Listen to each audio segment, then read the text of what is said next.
Hi, I'm Nicole from Canada. Please like and subscribe because MSA will give $1,000 to one lucky person who subscribes in the next 7 days. My parents are both successful lawyers who graduated at the top of every class ever. University, school, and probably preschool. Education was everything to them. It was so important that they had me registered in a really fancy school before I was even born because it had a long waiting list. Before I started, my parents wanted to make sure I knew all the basics. A is for astronaut and Butterbug! Look, Mommy! I made a butterbug! That's a butterfly with a B. Why is it so hard for you, Nicole? From the moment I joined kindergarten, I hated school. I couldn't sit still and focus on the lessons like the other kids, and it was so dumb that we couldn't talk to each other in class. Even when I silently sent paper airplanes to my friends, it made the teachers mad. They started making me sit outside the class often, and I loved it because I would draw in peace. It was the only thing I wanted to do. Once in 4th grade, my math teacher, Mrs. Mueller, was going on and on about frickin' fractions, and I started doodling. I drew her in my notebook with a horse's head on top of her body. It was so funny, I giggled. And the next second, she was glaring down at me. Are you drawing in my class, Nicole? What's this? A horse's head on a woman's body? That's so stupid. I think it's you, Mrs. Mueller. The whole class burst out laughing.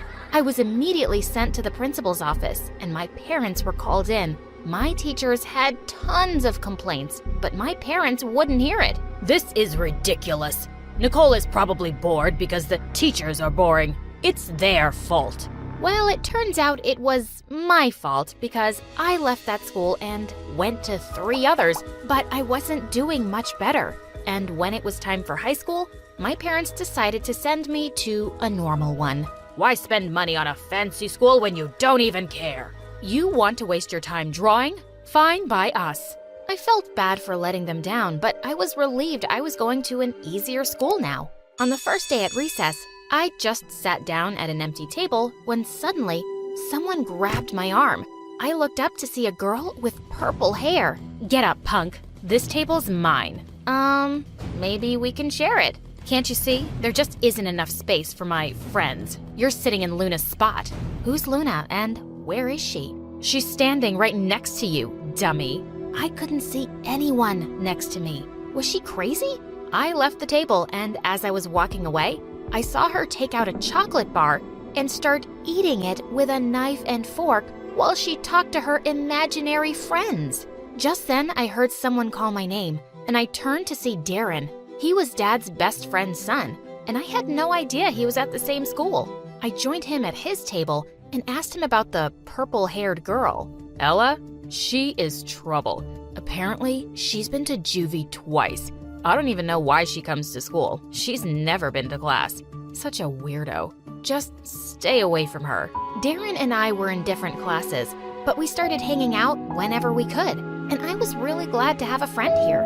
A few days later, I was sitting out on the bleachers and drawing when suddenly I heard Ella screaming in a megaphone at the football team. You guys suck. My grandma can play better than you, and she's dead. Why don't you let me play with you, huh?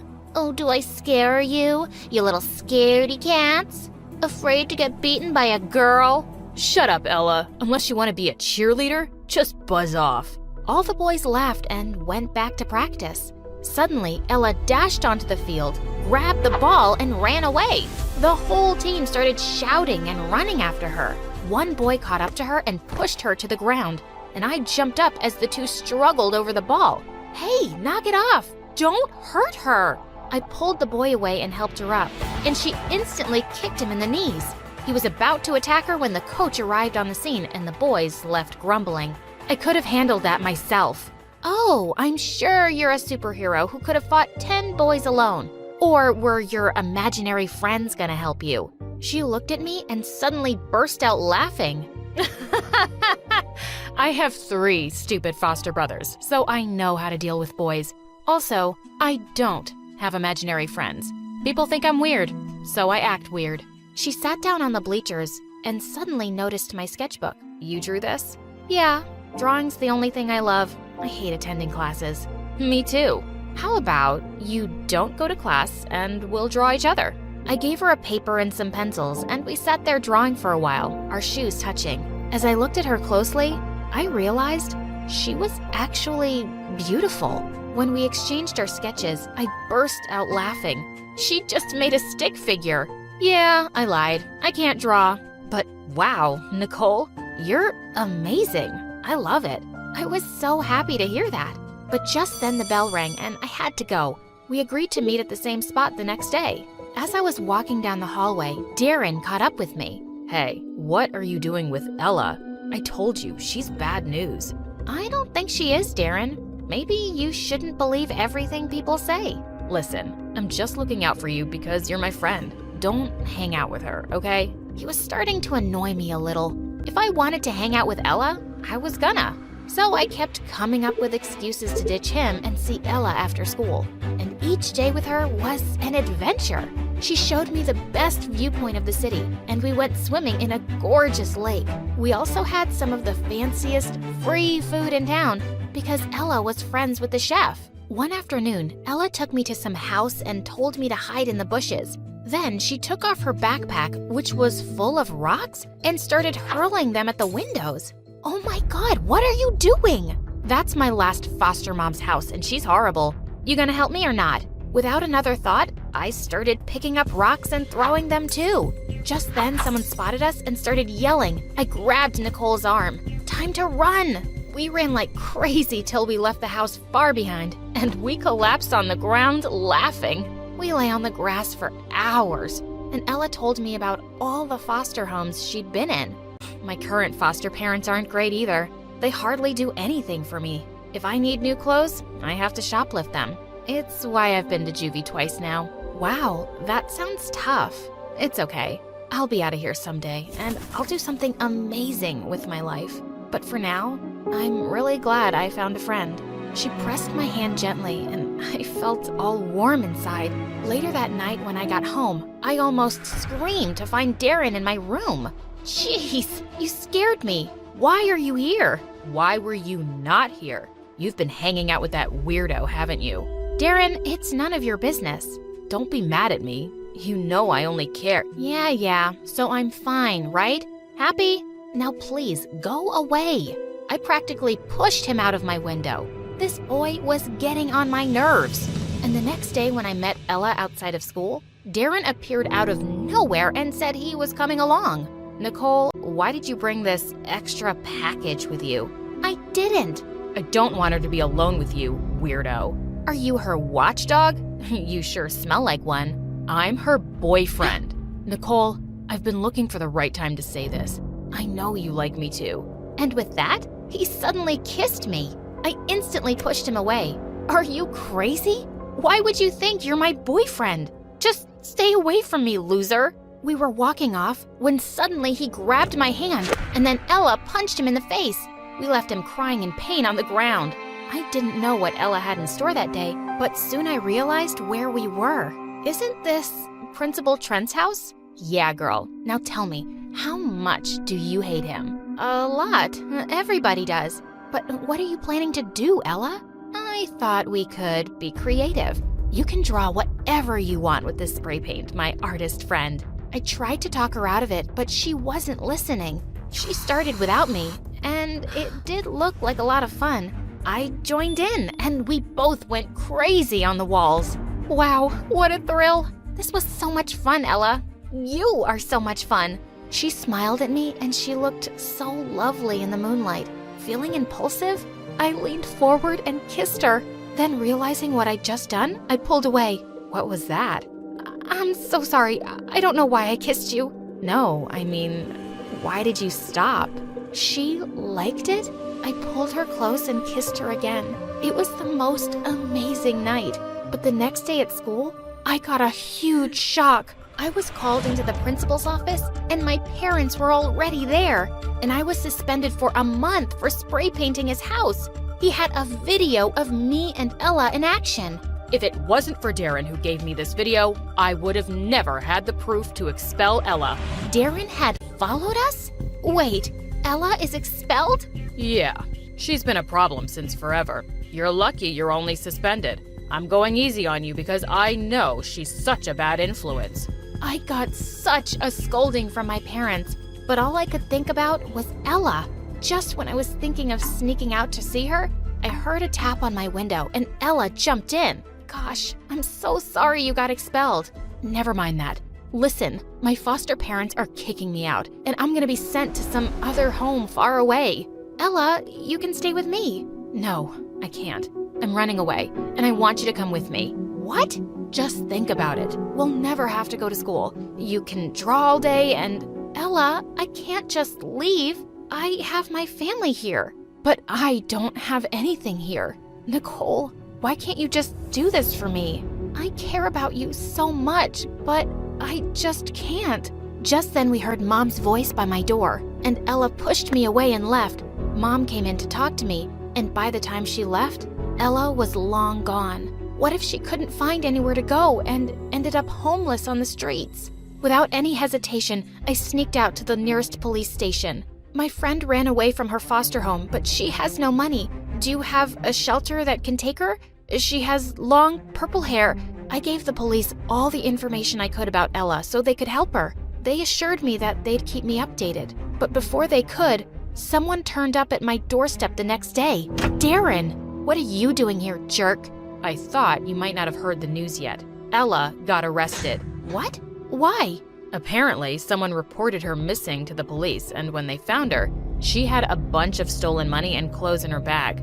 I told you that chick was trouble. It was stupid of you to reject me and go around kissing that weirdo. I couldn't stand him anymore, and I gave him a hard slap. You never had a chance with me, Darren, because you're a creep. I slammed the door shut, but I could hardly believe it. Ella had been arrested because I'd reported her. She would never forgive me, and I'd never see her again. Seeing how miserable I was, my parents went easy on me, and I barely came out of my room the month I was suspended. But then one night, I suddenly got a text message from Ella. Sorry I've been missing. It turns out someone told the police my whole situation, and they're finding me a nice family for adoption. No more foster homes. And I know that someone was you, Nicole. Thank you. Can't wait to see you again. I saw Ella after a month at her new home, and she looked really happy. She lived an hour away from me, but I took a bus to see her on the weekends. And by the end of high school, I had hundreds of drawings of Ella. After graduation, I went to my parents with an admission letter to an amazing art school. I'd gotten in on full scholarship. I know you guys are disappointed that I'm not like you, but this is what makes me happy. Don't you want me to be happy? And suddenly my parents hugged me. Of course we do, Nicole. Your happiness means the most to us. We're sorry we haven't said that before. We're really proud of your talent, honey. And we love you. I love you guys too. Hi, I'm Isabel from Philadelphia. Please like and subscribe. My mom had an accident when I was only 3, and Dad shifted his multi-million-dollar company to our mansion just so he could give me all his attention. But I soon realized he was too much. He fired my favorite nanny just because I fell off my bed. He wouldn't even let me go to the park without wearing a helmet and protective gear. I looked like a freaking astronaut. One night when I was 5, I left a note for Dad and ran away from home. I knew exactly where I wanted to go first. The park. Finally, some peace. But it wasn't long before I heard police cars screeching outside, and Dad came running to me. Oh, you fool. I'm never letting you out of my sight again. I looked at the officers and started kicking and screaming. Please, help me. I've never seen this creepy man before. Help! Well, Dad had a lot of paperwork to show before he could take me home.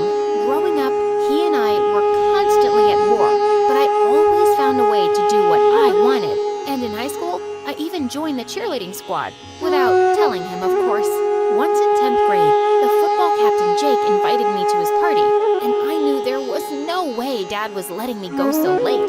So once he was asleep, I sneaked out of my window. By the time I got back, it was almost 3 a.m. I was walking through my garden when I suddenly tripped over something that looked like a human body. I almost screamed, but just then, I saw saw who it was. My weird neighbor. Oh my God, what are you doing here? I was just lying back and watching the stars till you ruined it. Why can't you just watch the friggin' stars from your garden? I like the grass here better. It's nicer and softer, and the quality is... Jeez, just shut up and go. As I started walking, he followed me. You know we go to the same school, right? You don't even know my name, do you? Of course I do. It's, something with an R or P. Wait. It's David, okay? You got me. I don't know your name. It's Scott. You'll remember now because I'm your new boyfriend. Did I hit your head when I tripped? No, you just gave me an idea. You're Miss Popular, and I'm just a nerd. Dating a cheerleader is going to be great for my image, and if you say no, I'm going to tell your dad you were out. Are you seriously blackmailing me? Yes, I am. Don't worry, it's not forever. We'll date for a month and then break up publicly. So, do we have a deal? Dating this weirdo would be social suicide for me, but if Dad found out, I'd be grounded for eternity. So, I shook hands on it. I was so not looking forward to school on Monday. I walked down the hall with my face behind a book, hoping to avoid Scott. I didn't find him anywhere, and I felt so relieved. Maybe he was kidding about the whole thing anyway. Later at lunch, Jake joined me, and I was having a great time when suddenly Scott slid right next to me. Here I am, my lady. Now, what are your other 2 wishes? Oh my God. Dude, we're in the middle of something here. Can you go and be weird somewhere else? I'd like to know what you're in the middle of with my girlfriend. Girlfriend? Your girlfriend? Isabel, your friend seems rather stupid. Can you please tell him clearly? I kicked him hard under the table. Yes, it's true. Scott is my boyfriend. No way. This is just some stupid joke, isn't it? It is not. I love Isabel, and she loves me very much, and will prove it. To my horror, Scott jumped onto the table and held out a hand for me. I climbed up very reluctantly, and he whispered, "You better make this convincing." I was going to kill him. I kissed him as everyone in the cafeteria watched us and gasped. Jake stormed off furiously, and I dragged Scott outside. What was that? This is not part of the deal. Well, we have to make it believable. What's the problem anyway? You seemed to be really into that kiss. I was not. I'd rather kiss a monkey's butt. Now, you listen to me. Just then, a thin goth girl named Irene walked up to us. Scott, are you really going out with this girl? Yes, I am, Twiggy. Meet your future sister-in-law. Wait, you guys are siblings? How come she doesn't have a British accent? Because we're both Americans, and my brother's such a loser. Why do you speak like that? So I can sound more sophisticated. Not all of us just get by in life with a pretty face. So you settled for a stupid accent? Good job. Also, I wouldn't date a cheerleader if I were you, Scott. She's one of them, and they're all jerks. Before I could defend myself, she walked off. Don't mind her. She's weird. My friends are coming over for a chess tournament tonight, and I can't wait for them to meet my girlfriend. I can't. I have things to do. Like spending the rest of high school in your room? Because that's what will happen when I tell your dad. I'll see you, m'lady. And with that, he left. Ugh! So, he wanted a girlfriend, huh? Well, he was about to get one. The girlfriend from hell. When I went over to his place that evening, it looked like I'd walked onto some geek planet, and they were all staring at me like I was an alien. Whoa, we thought Scott was lying. About us being together? Oh no, meeting this cookie monster is the best thing that's ever happened to me. When they set up the chessboard, I jumped into Scott's lap and started picking up the chess pieces. Babe, what's this horsey thing? And what's this one for? I'm really dumb, you know. I don't understand anything. Can you please leave those alone? I'll explain to you later. Why are you talking like that to me, Snookums? You think I'm dumb, don't you? I never said that. Just watch a game and you'll understand everything, okay? I smiled sweetly, but I wasn't backing down. I kept distracting Scott by playing with his hair, feeding him snacks, and accidentally dropping a drink in his lap. And then, right when they were in the middle of an intense match, I started doing a cheerleading routine. Give me an S, give me a C, and then an OTT. Go, Scotty! I did a cartwheel next and crashed straight into their table, knocking their chessboard to the floor. They all looked so mad, and Scott took me out of the room. What are you doing? I know you just think we're a bunch of nerds, but this is important to us. I'm just giving you the girlfriend experience. If you don't like it, break up with me. Not a chance. You're my girlfriend for the month. Deal with it. Of course, everyone in school knew by now that Scott and I were dating, and he was everywhere, in the library, during lunch, at my cheerleading practice. A few days later, he even signed up for a hiking trip I was going to. As we were walking, a cheerleader asked us how we'd gotten together. Oh, it's a really boring story. Oh, she's just shy. It was quite romantic, actually. What? She was walking past my house when she slipped and sprained her ankle. I took my t-shirt off and wrapped it around her foot, and then I carried her home. She asked me out because of my rock-hard abs. Her words, not mine. Oh, I could bash his skull with a rock. And suddenly, I had a brilliant idea. I stopped back to tie my laces and quickly filled up my backpack with rocks. Then I let out a loud cry. Scott, I sprained my ankle again. I don't think I can walk. Oh, I got you, my lady. Hop onto my back. And when I did, he let out a loud groan. What is it, Scotty? Nothing. Totally, fine. I almost died trying not to laugh. The poor boy was grunting and sweating as he carried me down the hill. And then finally, he collapsed to the ground. Gosh, Isabel, you weigh as much as a baby elephant. Did you just call me fat? I burst into fake tears as everyone glared at him. No, that's not what I meant, babe. Don't touch me, you jerk. Just then, Jake shoved him aside. You heard her. Come on, Isabel. Let a real man carry you. Oh, I think my ankle is feeling better. I can walk, but I'll need some support. I leaned on Jake's arm and started limping away. Served Scott right for that stupid story. Later, I felt bad for what I'd put him through, so I invited him to come with me to my friend's party. I was having a great time dancing there, but Scott was just hanging out in a corner, and I caught him looking at me more than once. Hey, come dance with me. Oh, I'd rather not. I don't have your moves. You looked pretty great out there. Why was my face getting hot? Well, I'd like to see your moves. Okay then, don't say I didn't warn you. He walked onto the dance floor and started doing the weirdest chicken dance. Everyone stopped to stare and snicker at him, but he didn't seem to give a hoot. I burst out laughing. He looked ridiculous, and it looked like so much fun. I jumped in and started imitating his moves, and before I knew it, a whole bunch of kids had joined us, and we were all doing Scott's chicken dance. We all clapped for him at the end of it. As we were walking away, Scott accidentally bumped into Jake and knocked over his plate of food on his shirt. Suddenly, Jake grabbed him by the collar. You're really getting on my nerves, man. What are you even doing here? Dating some cheerleader won't make you cool. You will always be a loser. Why are you so worked up, dude? Is it that time of the month again? Jake punched Scott in the face. I leapt forward and pushed him away, straight into a fountain. Don't you dare touch my boyfriend. As Jake screamed furiously, I took Scott's hand and led him out of there. We went to his house and I held up an ice pack to his face. Here, this should help. Yeah, it usually does. What do you mean?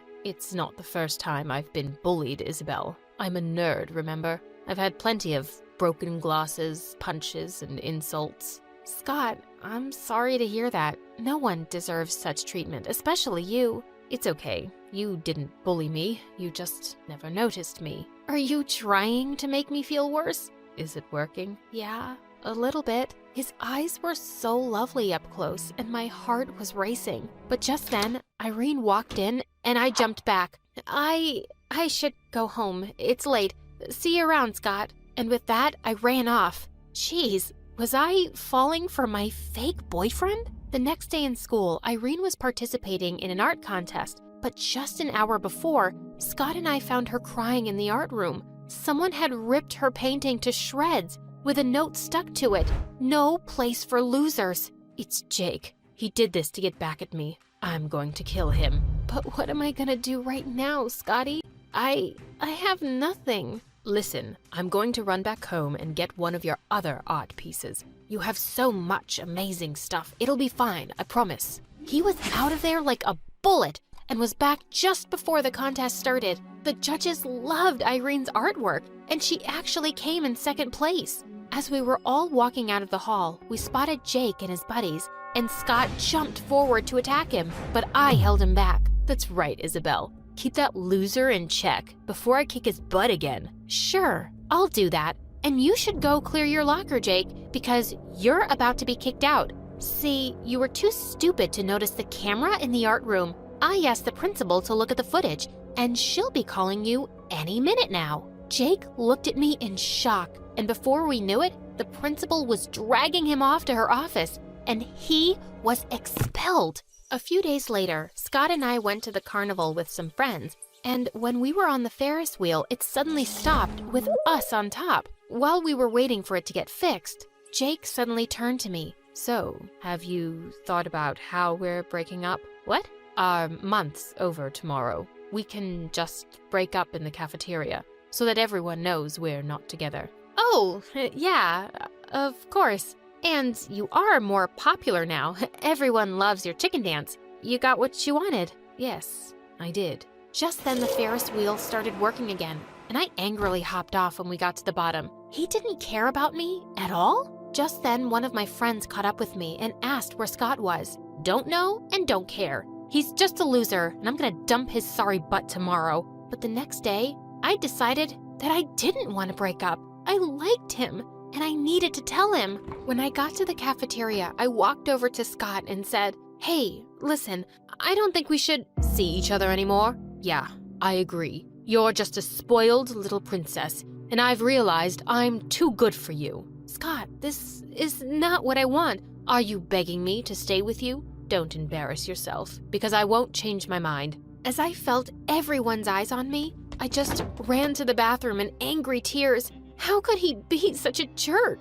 Just then, Irene walked in and asked what had happened. "Your brother is awful. Guess he'll do anything for popularity, huh? Jumping a cheerleader makes him look good." "And you didn't want to break up with him?" "No, I didn't. But now, gosh, you guys are idiots. He heard you saying to a friend that you were dumping his sorry butt today, so he decided to do it first. Isabel, he's actually in love with you since forever. This whole deal wasn't about him getting popular. He just saw a chance to get close to you, and he took it." I ran out of the bathroom to go find him and crashed straight into him. "You owe me such a big apology." "I know. I'm so sorry. I didn't mean a word. The truth is, I don't want to break up with you, Isabel. I want to be your real boyfriend, if you'll let me. I love you." Wow, you really do have rock-hard abs. Yeah, even nerds work out. "So, what do you say?" "I love you too, idiot." And I pulled him in for a kiss.